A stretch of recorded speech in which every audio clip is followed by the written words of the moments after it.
Qatar 2022 se ha convertido en el peor mundial para la selección mexicana en los últimos 44 años. Desde que en tierras argentinas el tricolor de José Antonio Roca diera pena ajena, con 3 goleadas en contra, nunca nuestro país había arrastrado la cobija de forma tan lastimera en una Copa del Mundo.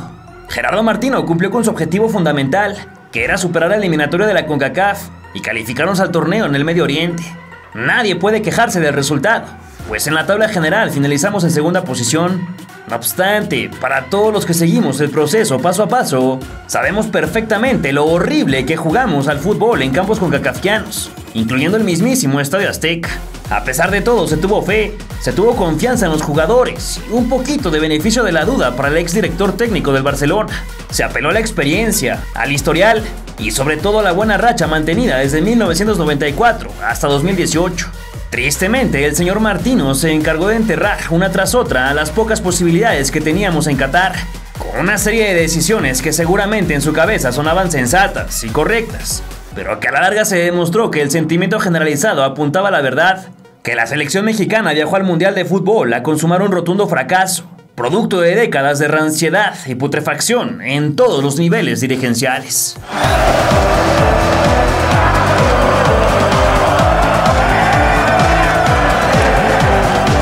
Después de la última ronda eliminatoria, que ya te conté en otro par de videos, transcurrieron 7 meses previos a la Copa Máxima del Balompié, en donde el técnico nacional y sus muchachos disputaron un total de 11 encuentros internacionales, entre amistosos, Nations League y un par de preparatorios antes del debut en Doha contra Polonia.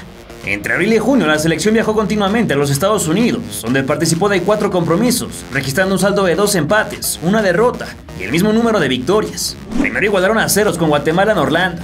Un mes después se impusieron 2-1 a la Nigeria B en Arlington, para después caer súbitamente 3-0 con Uruguay en Glendale. Finalmente mantener la paridad sin goles con Ecuador en Chicago. Curiosamente, contra Uruguay y Ecuador, Martino jugó con un solo hombre que no llevaría a Qatar, sin contar al Tecate, que hubiera asistido de no ser por una lesión que te cuento más adelante. A Surinam, en la Liga de Naciones, solo le cascaron 3, y a Jamaica se le empató a unos, ambos enfrentamientos con la mayoría de efectivos de la liga local. Agosto y septiembre estuvo movido. En Atlanta contra Paraguay se resbaló por el más corto con el solitario gol de Derlis González, luego de un brochazo al metal de Cocolizo. Ante Perú en Pasadena, con todo y un cuadro que en su totalidad sería mundialista, se le ganó con un afortunado cierre a segundo palo del Chucky, a 5 del reglamentario. Y ante Colombia, la selección, que según los dirigentes era la más similar a Argentina, todo empezó color esperanza, pero acabó en tarde negra. A Alexis abrió la cuenta de penal y Arteaga puso el segundo cerca de la media, luego de una hermosa jugada colectiva. No obstante, el complemento fue parcero rotundamente, y Sinisterra descontó por aire tras un córner por derecha. 3 minutos más tarde, Luis Fernando bajó a su par a la mesa con un sencillo precedido de un espolazo dentro del área. Y para el 3-2 final, Wilmar Barrios profanó la red de Paco Memo, con una belleza de gol, que los mortales solo podemos anotar jugando al FIFA. En octubre hubo descanso para los seleccionados, pues a partir de noviembre don Gerardo trabajaría con un grupo de 31 elementos en Girona, España. Todo con la fiel intención de explotarlos, en la buena extensión de la palabra. Para el día 14, ahora sí, dará a conocer a sus 26 definitivos, que más o menos ya íbamos capeando. Dado que John de Luisa y Jaime Ordiales consideraron que el fútbol de Irak es muy parecido al saudí, con ellos se midió el tricolor el 9 de noviembre en el Municipal de Montilivi, donde se vivió una romería de goles, que nomás fue llamarada de petate. Vega abrió la llave intercambiando por gol un centro chulísimo de Jesús Gallardo. El mellizo Funes Mori chascó el segundo con un hit a zona de anotación, luego de una escurrida por derecha del Brujo Antuna, mientras que Gallardeos también se hizo presente, zumbando un cuero desamparado que dejó la saga. Finalmente Uriel le puso cerrojo al partido desde los 11 pasos, engañando por completo a Hassan cuando se desvanecía el suplementario. 5 días en el futuro ya se cumplía la fecha para que el Tata diera a conocer los 26 afortunados que lo acompañarían a la fiesta catarí. Y a decir verdad no hubo grandes sorpresas, más que 2 que el pueblo aclamaba debían viajar: Diego Lainez y Santiago Jiménez. Las 3 opciones para jugar con las manos fueron Guillermo Ochoa de la América, Alfredo Talavera de Juárez y Rodolfo Cota de León. La responsabilidad defensiva recayó en Héctor Moreno, César Montes y Jesús Gallardo de Monterrey, así como Jorge Sánchez del Ajax, Kevin Álvarez de Pachuca, Néstor Araujo de América, Johan Vázquez del Cremonese y Gerardo Arteaga del Genk. Para jugar de ombligueros convocó a Andrés Guardado del Betis, Héctor Herrera del Houston Dynamo, Carlos Rodríguez de Cruz Azul, Eric Gutiérrez del PSV, Luis Chávez de Pachuca, Edson Álvarez del Ajax y Luis Romo de Rayados. Por último, para generar o intentar generar opciones al frente y sacudir las mallas, llamó a Orbelín Pineda del AEK de Atenas, Irving Lozano del Napoli, Raúl Jiménez del Wolverhampton, Uriel Antuna de Cruz Azul, Henry Martín del América, Alexis Vega y Roberto Alvarado del Deportivo Guadalajara, y finalmente Rogelio Funes Mori de Monterrey, el favorito del Tata Martino, por lo menos antes del Mundial.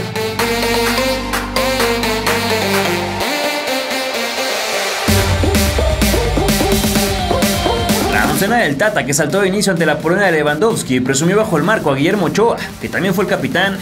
Moreno, Gallardo, Montes y Sánchez fue la saga que le defendió. A la media mandó su clásica línea de 3 con Álvarez, Herrera y Chávez, que también hace su presentación para jugar como interior. Finalmente el ataque estuvo conformado por Lozano, Vega y Martín, aunque prácticamente no sabrían qué hacer con el balón esa noche. A los 5 minutos, las casi 40,000 almas en el 974, incluida la de este narrador, levantaron las posaderas cuando Lozano le robó a Brzezinski en zona baja, solo que su corrida no rindió frutos, porque Vega prendió un rebanón de foul en segundo poste. HH perdió la posesión en 3/4 de cancha y los blanquirrojos armaron su contra. Sin embargo, un Gallardo que estaría intratable durante toda la justa hizo un recorrido brutal, cortándole el paso a Jakub Kaminski. El puntero del Barça pegó su primer remate con un cabezazo de tiro de esquina, pero el hombro de Sánchez atravesó en su recorrido, enviándola para otro banderín.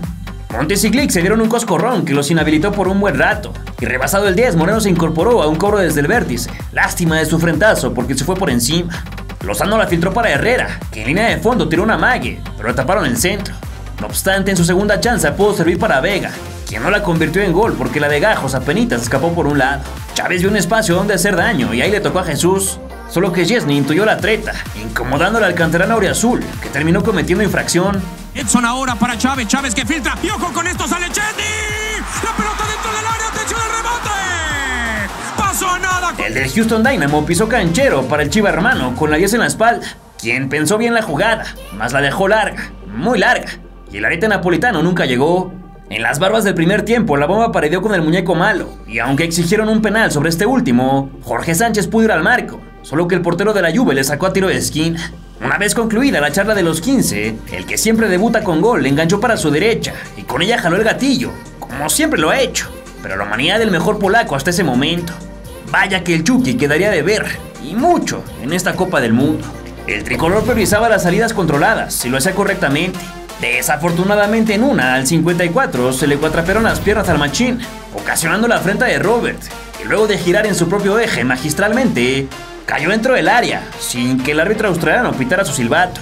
Por desgracia para la causa nacional, el referee video asistido lo llamó al monitor para que reviviera la jugada. Entonces el jalón de Moreno fue evidente y señaló la pena máxima, una que erró de best para la FIFA, enalteciendo aún más la prominente historia mundialista de Guillermo Ochoa, que por sus méritos deportivos ya debe ser considerado como el mejor portero mexicano en los mundiales. Robert contra François. Notable, sobresaliente, ahí está Ochoa, atacando abajo, contra la izquierda, tirándose contra el palo zurdo y termina sacando la pelota contra Robert Lewandowski. Se para, punta fuego, Ochoa, Ochoa, Ochoa, Memo, Memo, Memo, enorme en el fondo, bien lo decías Osvaldo, aparece Memo Ochoa. No, qué tajadón de Memo, con qué personalidad, en 5 copas, se lleva las palmas. No sabemos qué quiso hacer Edson por ahí del 64, sin embargo Henry sacó el olfato, siguió el disparo y con la chompa cambió su trayectoria, solo que Szczesny no dio tregua y la manoteó por un lado. Luego de una cobertura monumental de Moreno, Alexis la dejó botar y arremetió contra el marco, solo que el ensayo se abrió de más, y ya en la reposición Kaminski probó sobre la marcha, pero Memo le bajó el changarro, y finalmente Antuna, al que nunca le avisaron dónde estaba parado, entregó fatal para Raúl Jiménez, y se acabó el partido.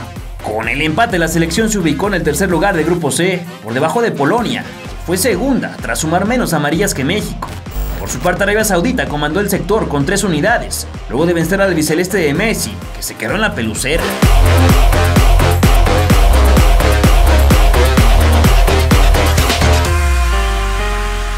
Cuatro días más tarde, el feudo de Martino debía chocar con la Argentina en Lusail. Si antes del Mundial este emparejamiento despertaba un morbo desmedido, ahora con la victoria más que obligada para los sudamericanos, se convirtió en un roce de alto impacto. Pero ni tanto, porque ambos equipos decepcionaron sobremanera en los primeros 60 minutos, y México todo el partido. El planteamiento del señor Gerardo fue timorato, indigno para un contendiente de la Copa del Mundo, mientras que la escaloneta saltó desaceitada, hasta que se apareció el genio del fútbol universal.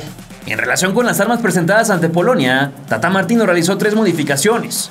Ochoa se mantuvo en la puerta.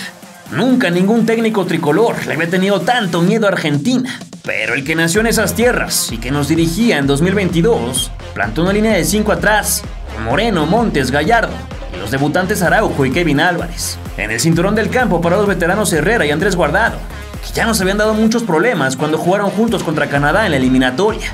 El otro interior fue Luis Gerardo Chávez, y la estúpida sorpresa que nos regaló Martino fue no poner a Edson Álvarez, nuestro mejor futbolista en los últimos 4 años. La responsabilidad del gol recayó en Alexis Vega e Irving Lozano, por lo que mágicamente nos presentaron una alineación sin centro delantero, lo que representa la más grande ofensa que un entrenador le ha dado a la selección mexicana en un mundial, superando lo de Mejía Barón en el 94 y a lo de Ignacio Treyes en el 66. Sin duda, este partido fue el que superó aquella alineación del miedo y además revivió el viejísimo apodo de los ratones verdes.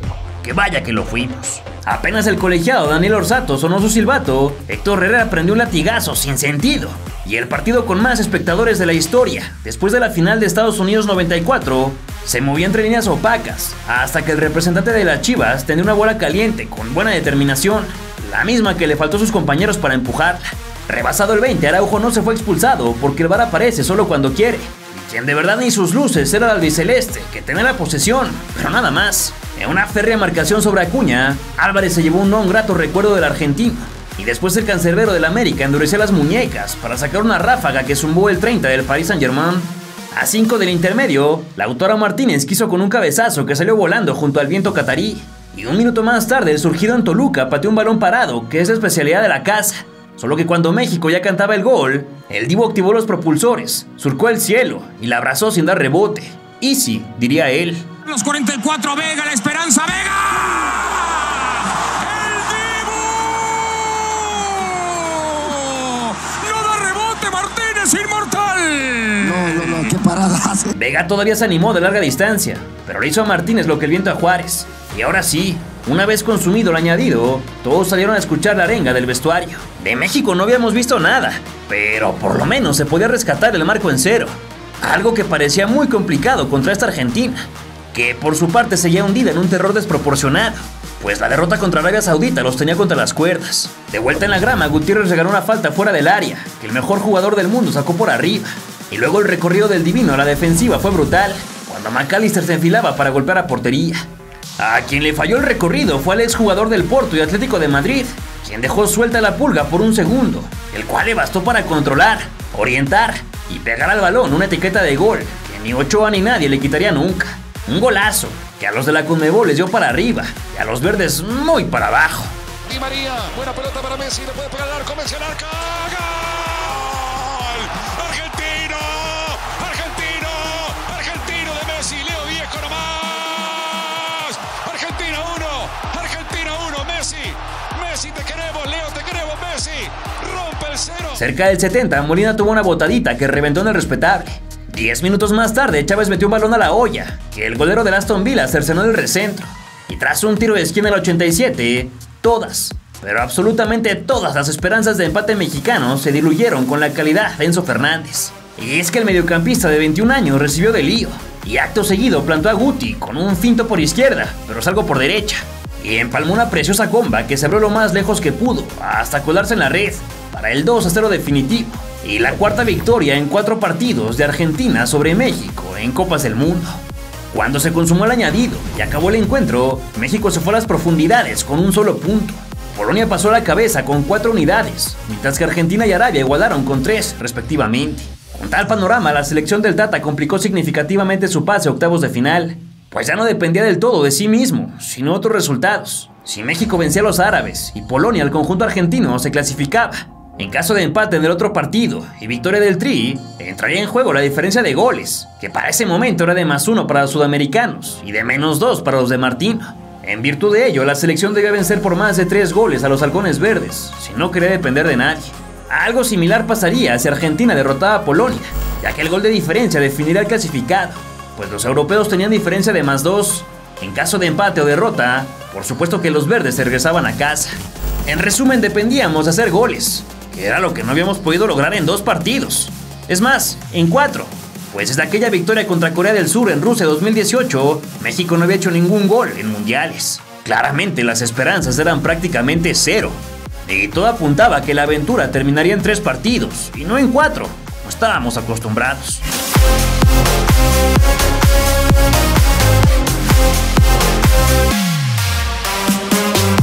El 30 de noviembre era el día de la verdad, y el conjunto azteca tenía que pelear contra sus propios fantasmas, pues debía hacer muchos goles y aspiraba a clasificarse.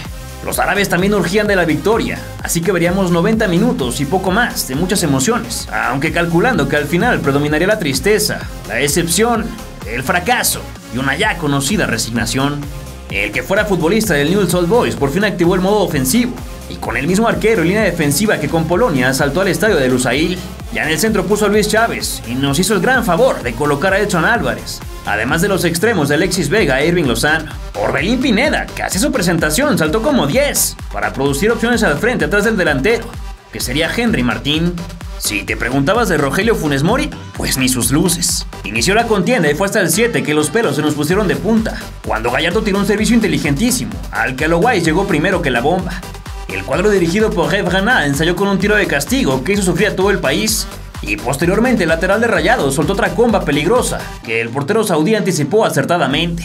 Después de otro libre directo cercano de Mohamed Cano, Chávez soltó para Jorge Sánchez, pero el del Ajax se quedó falto de ideas, como en todo el torneo, como el último año, como los últimos 2, como los últimos 4 años. Mientras que Orbelín pateaba su primer aviso y luego se aventaba de palomita, pero en ambos casos le taparon.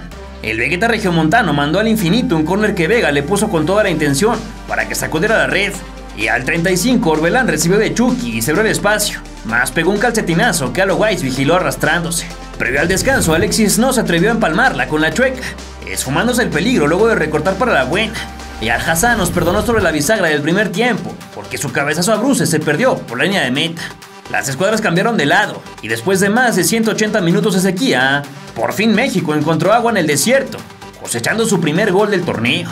Al 47 Montes prolongó un córner por izquierda para el brochazo final de la bomba, que a merced de la Guardia Árabe colocó el 1-0.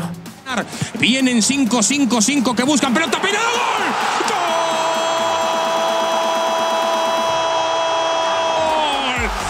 México, apareció Henry cacheteando una pelota. Todo indicaba que el milagro tricolor se cumplirá en Lusail, pues 4 minutos más tarde el divino de Cihuatlán impactó libre directo impoluto, al que le salieron alas y tren de aterrizaje. Sin duda uno de los goles más preciosos de todo el mundial, que nos hizo brincar como locos, pues solo faltaba un tanto para clasificar. Chávez le sacó brillo al ángulo como nunca habíamos visto, convirtiendo el primer gol de tiro libre en la historia de México en los mundiales. Chávez metiendo tiros. ¡Golazo! ¡Enorme! ¡Enorme! Luis Chávez en su gol Guzmán te adoran. En Pachuca te aman. La metiste ahí, donde las arañas dejen su nido. Golazo, aso. Requeridos de bailar con la red, o que Argentina ampliara su diferencia con Polonia, el conjunto nacional se volcó súbitamente al frente, pero fue inútil, porque la Venus de Milo del campeón con Pachuca consumió toda la suerte. Al 56 Lozano por fin sacudió el marco, pero le anularon por offside de Henry Martín, y luego Aloguais sacó la extensión, negándole el tanto clasificatorio. En momentos determinantes y de alta tensión, los verdaderos killers no fallan una botando dentro del área, con el portón abierto de par en par. Sin embargo, el romperredes americanista demostró que su temple no estaba para cambiar la historia, y a la cabecera sur fueron a parar todas las esperanzas mexicanas de clasificar a octavos de final. Chávez buscó el tercero por la misma vía que el segundo, solo que el portero saudí de 31 años ya no dio su brazo a torcer, y al 78 el que debutara en Querétaro sacó por un lado otra grandísima oportunidad. La prefabricada 7 del final quedó varada en la humanidad de Sharajili, y el gol de Uriel Antuna, un desastre en el mundial, no fue la numeralia por ser pillado sacando ventaja de su posición, pero el que sí contó para la estadística fue el tanto en tiempo de reposición de Aldaswari, quien luego de tirar una pared con Hatem Bahevi mancilló la portería de Ochoa y despedazó la mentalidad de la selección, que no estaba eliminada todavía, pues si anotaba uno más podía avanzar, pero hasta ahí llegaron, por supuesto. Segundos después, el colegiado británico Michael Oliver reactivó su ocarina, promulgando un nuevo fracaso mexicano en la máxima copa. Pero esta decepción fue mayúscula, porque ni siquiera se pudo acceder a la primera fase de eliminación directa, que como ya te contaba no ocurría desde hace 44 años en el Mundial de Argentina 78, donde los verdes no solo fueron últimos de su grupo, sino el peor contendiente de 16, con solo 2 goles a favor por 12 en contra. Como ya recordarás, a España 82 no acudimos por la conocida noche triste en Tegucigalpa. México 86 es hasta ahora el pináculo del balompié azteca, porque nunca más se ha vuelto a clasificar a cuartos. Pero luego en Italia 90 no hubo representación mexicana por los estúpidos cachirules. Entonces se reestructuró el seno de las selecciones nacionales, como se ha dicho casi siempre cada 4 años. A partir de Estados Unidos 94 hasta Rusia 2018, México siempre avanzó de la fase de grupos. Ojo, alguna vez lo hizo con mucha suerte, solamente un par de veces con muy buen fútbol. Es por eso que en Qatar 2022 hemos sufrido un implacable retroceso en nuestro fútbol. Una involución que empieza desde los dueños y los directivos, que jamás presionaron a Martino para que portara la camiseta nacional como demanda la lealtad de un técnico comprometido. Hasta por supuesto los jugadores, que sobre la grama dejaron muchísimo que desear, incluyendo aquellos que no levantaron la mano para declinar la convocatoria. Si acaso podemos rescatar la participación de Luis Chávez, Jesús Gallardo, Guillermo Ochoa y Alexis Vega, los únicos que en verdad supieron dónde estaban parados, aunque ninguno de ellos jugó los 3 partidos al 100% de su capacidad. De ahí en fuera hubo futbolistas que por supuesto no estuvieron a la altura de las circunstancias, como Héctor Herrera y Andrés Guardado, con quienes se encaprichó el entrenador, pese a su evidente falta de fondo físico. Jorge Sánchez, que quién sabe cómo llegó al Ajax y quién sabe cómo llegó a la Copa del Mundo, pero partido tras partido demuestra todas sus falencias. Irving Lozano, que desde aquel gol que le clavó a Alemania en Rusia, no se ha vuelto a aparecer con la selección mexicana. Además de Martín, Pineda y Álvarez, que fallaron en momentos clave.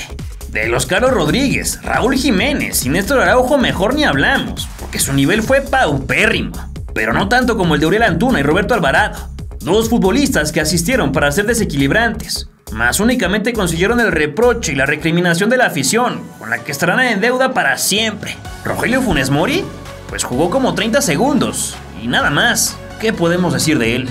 En 4 años el tricolor tendrá una nueva oportunidad durante el Mundial de 2026, uno al que ya está clasificado por compartir la justa con Canadá y Estados Unidos.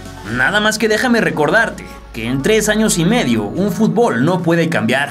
El fondo y la forma de este maldito balompié que tanto queremos y que tanto nos apasiona, pero que tampoco nos devuelve, no va a cambiar de un día para otro. Así que no te regalo muchas esperanzas para lo que podamos hacer en nuestra tercera Copa del Mundo.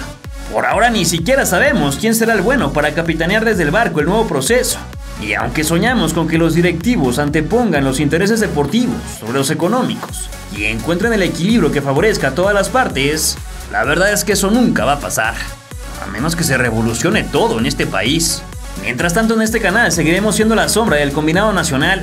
Cubriremos al pie del cañón todos sus compromisos, documentando y relatando su porvenir, con el fiel propósito de seguir narrándote las mejores historias de leyendas del fútbol mexicano. ¿Qué opinión te merece la actuación tricolor en Qatar 2022? ¿El combinado de Martino merecía más? ¿O crees que es el peor de toda la historia? Por lo menos en sensaciones, porque en números está parejo. De haber superado la fase de grupos con un golecito más, hubieran avanzado más allá de octavos. A tu parecer, ¿quién debe ser el nuevo técnico de la selección? Déjamelo saber en tus comentarios. Si te gustó el video, regálanos un like y compártelo a tus amigos, para que más gente se entere de nosotros. Por supuesto, suscríbete si aún no lo has hecho, y activa las notificaciones, para que no te pierdas ninguna historia de leyendas del fútbol mexicano.